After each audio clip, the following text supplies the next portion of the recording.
This is TechCrunch.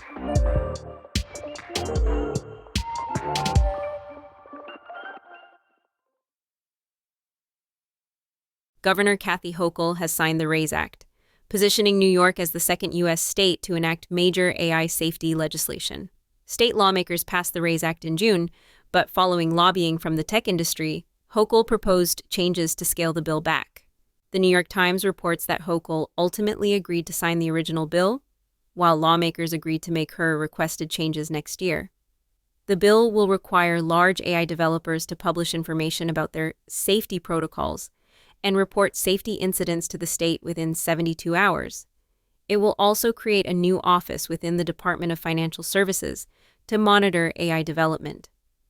If companies fail to submit safety reports or make false statements, they can be fined up to $1 million and $3 million for subsequent violations. California Governor Gavin Newsom signed a similar safety bill in September, which Hochul referenced in her announcement. She said, "This law builds on California's recently adopted framework, creating a unified benchmark among the country's leading tech states as the federal government lags behind, failing to implement common-sense regulations that protect the public." State Senator Andrew Gounards, one of the bill's sponsors, posted, "Big tech thought they could weasel their way into killing our bill. We shut them down and passed the strongest AI safety law in the country." Both OpenAI and Anthropic expressed support for New York's bill while also calling for federal legislation, with Anthropic's head of external affairs, Sarah Heck, telling the NYT, "The fact that two of the largest states in the country have now enacted AI transparency legislation signals the critical importance of safety and should inspire Congress to build on them." Not everyone in the tech industry has been so supportive. In fact, a super PAC backed by Andreessen Horowitz and OpenAI President Greg Brockman is looking to challenge Assemblyman Alex Bors, who co-sponsored the bill with Gounards. This comes after President Donald Trump signed an executive order that directs federal agencies to challenge state AI laws.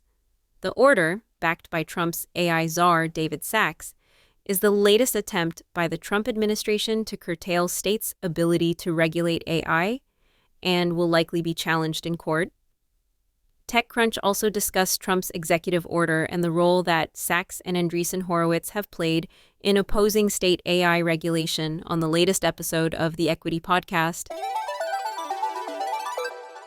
Sequoia capital partner Sean McGuire is once again drawing unwanted attention to the prominent venture firm after falsely accusing a Palestinian student of being behind the December 13th Brown University mass shooting and the subsequent murder of an MIT professor.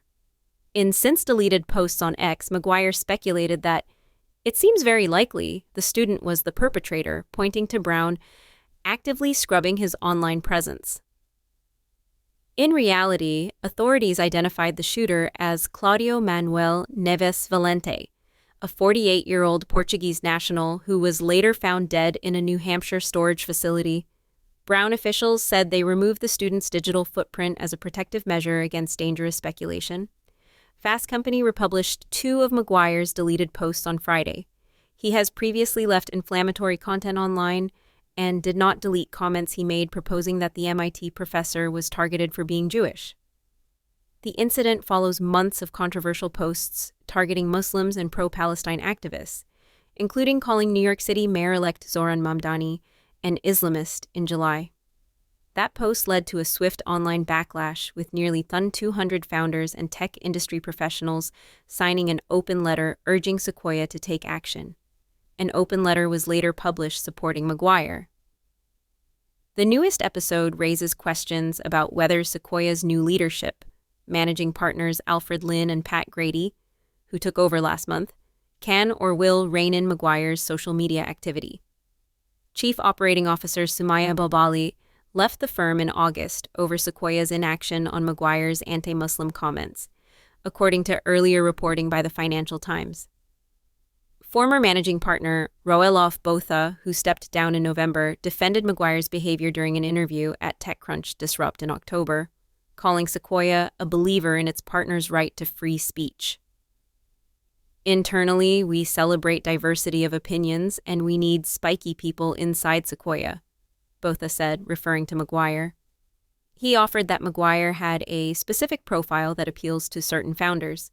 Maguire has led investments in numerous defense tech and AI startups, and reportedly has deep connections with Elon Musk's companies, managing Sequoia's investments in Neuralink, SpaceX, The Boring Company, X, and XAI. However, both acknowledged trade-offs to Maguire's outspokenness. Does it come with trade-offs? Yes, it does, he said. Lynn and Grady have not publicly addressed Maguire's conduct since taking over leadership. The Council on American Islamic Relations has called for Maguire's firing, telling Fast Company that his accusations are deeply irresponsible and incredibly dangerous. TechCrunch has reached out to Sequoia for comment and will update the story if we hear back. That's it from TechCrunch. For more tech stories like these, go to TechCrunch.com.